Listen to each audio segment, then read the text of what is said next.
Did you know that Costco is able to convince some of the biggest consumer package companies in the world to compete against their own brands? Costco convinces these manufacturers to make an as good version of their branded products that is sold under the private label Kirkland brand in Costco's warehouses at, get this, 15 to 20% lower prices than the branded version. Now, how Costco is able to do this and why they're able to do this is the subject of my Curious and Quirky talk, because I think it has huge implications, especially for the B2B marketers and B2B suppliers in our audience. Costco has some of the characteristics of a platform, but the definition of a contemporary platform is an organization that uses underlying technologies to help multiple suppliers build their businesses. And of course, we're all familiar with the most famous platforms, Amazon, eBay, Facebook. But I want to talk today about the explosive growth of B2B platforms and marketplaces, places where you can sell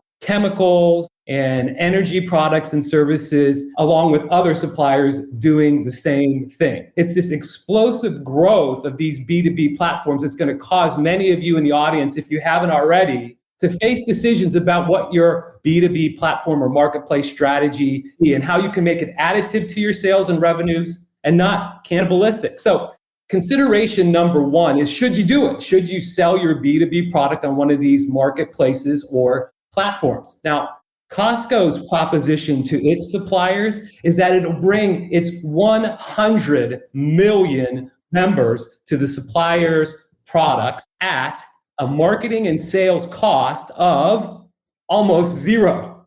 Now, this is compelling because most organizations average marketing and sales expense as a percentage of revenue is 20 to 25%. So now you can start to see why some of the shrewdest operators in the world are taking Costco's deal. High volume opportunity at low sales and marketing costs. And it's exactly for this reason that many B2Bs will join platforms and marketplaces. And if you do decide to do this, there's a second important consideration, and that is your pricing and value proposition strategy, because these platforms and marketplaces are going to be some of the most price transparent environments that you operate in. It's likely that your product or service will be racked and stacked against other competitors' products in a way that allows the B2B platform buyer to compare easily. It's very likely that you'll have to be more price aggressive than anywhere else in order to be competitive on the platform. And this is where the potential cannibalism can come in, because if you offer your platform product under the same brand name and same parameters as your traditional product,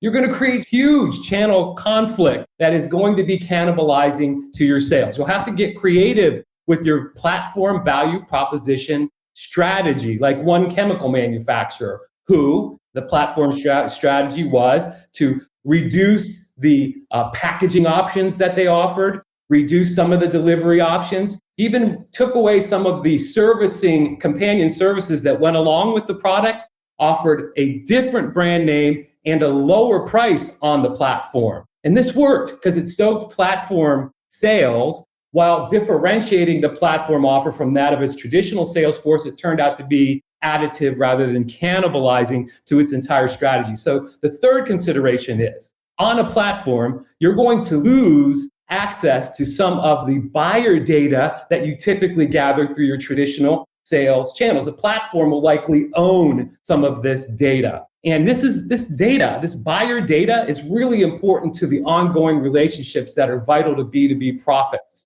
And so you'll have to get creative about how you incent platform buyers to identify themselves to you and gather that kind of information. The most common strategy right now is incentivize platform buyers to contact a supplier directly to activate a warranty. And that's where the supplier gathers some of this information that they can build the relationship, the long-term relationship on. In any event, that might work for you, or you might have to be more creative. And all of this requires creativity and forethought, but it's a huge opportunity, high volume, low marketing and sales costs. So now is the time to cross-functionally strategize with your team about platform distribution channel strategy, value proposition and pricing strategies, even customer relationship strategies. If you think these three things through, the opportunity to use platform selling to grow sales and revenues rather than cannibalize them will be there for you.